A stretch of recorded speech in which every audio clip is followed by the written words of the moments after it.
जय श्री कृष्ण दोस्तों। श्रीमद् भगवद गीता अध्याय 2 का सार। इस प्रकार ओम तत्सत इन भगवन नामों के उच्चारण पूर्वक ब्रह्म विद्या और योग शास्त्रमय श्रीमद् भगवद गीतो उपनिषद रूप श्री कृष्ण अर्जुन संवाद में सांख्य योग नामक दूसरा अध्याय पूर्ण होता है।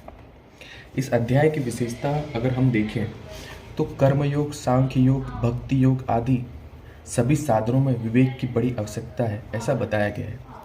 सांख्य योग में इस विवेक की मुख्यता है और सांख्य योग से ही भगवान ने अपना उपदेश प्रारंभ किया है। अतः इस अध्याय का नाम सांख्य योग रखा गया है।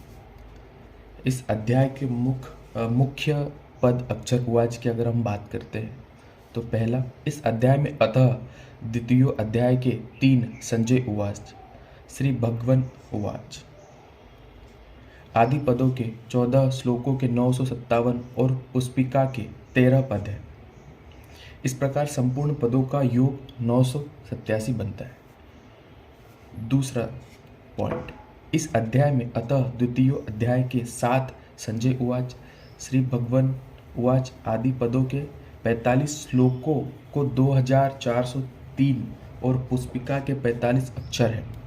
अतः इस प्रकार संपूर्ण अक्षरों का अगर योग हम देखते हैं तो 2500 है। इस अध्याय के 72 श्लोकों में से 5वां, 7वां, 8वां, 20वां, 22वां और 17वां ये 6 श्लोक 44 अक्षरों के, 6ठा श्लोक 46 अक्षरों का और 29वां श्लोक 45 अक्षरों का है। शेष 64 श्लोक 32 अक्षर के। इसमें तीसरा पॉइंट ये आता है कि इस अध्याय में 7 उवाच, 2 संजय उवाच, 3 भगवन उवाच और 2 अर्जुन उवाच। दूसरे अध्याय में प्रयुक्त छंदों की अगर हम बात करते हैं, इस अध्याय के 72 श्लोकों में से 5वां, 6ठा, 7वां, 8वां, 20वां, 22वां, 19वां और 17वां ये 8 श्लोक उपजाति छंद वाले हैं। दूसरे अध्याय में 52वें और 67वें श्लोक के प्रथम चरण में नगण प्रयुक्त होने से न विपुला, 12वें, 26वें और 32वें श्लोक के प्रथम चरण में तथा 61वें और 63वें श्लोक के तृतीय चरण में रगण प्रयुक्त होने से र विपुला, 36वें और 56वें श्लोक के प्रथम चरण में भगण प्रयुक्त होने से भ विपुला, 71वें श्लोक के प्रथम चरण में 21 और 31वें श्लोक के तृतीय चरण में मगन प्रयुक्त होने से म विपुला, 46वें श्लोक के प्रथम चरण में सगण प्रयुक्त होने से स विपुला, 35वें श्लोक के प्रथम और तृतीय चरण में नगन प्रयुक्त होने से जाति पक्ष विपुला और 37वें श्लोक के प्रथम चरण में भगन तथा तृतीय चरण में नगन प्रयुक्त होने से संकीर्ण विपुला संज्ञा वाले छंद है। शेष 49 श्लोक ठीक पथ्य, वक्त्र, अनुष्टुप छंदों के लक्षणों से युक्त है।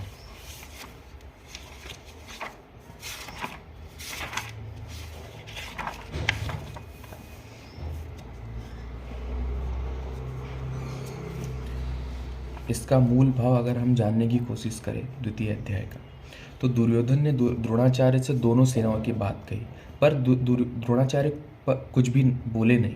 इससे दुर्योधन दुखी हो गया। तब दुर्योधन को प्रसन्न करने के लिए भीष्म जी ने जोर से शंख बजाया।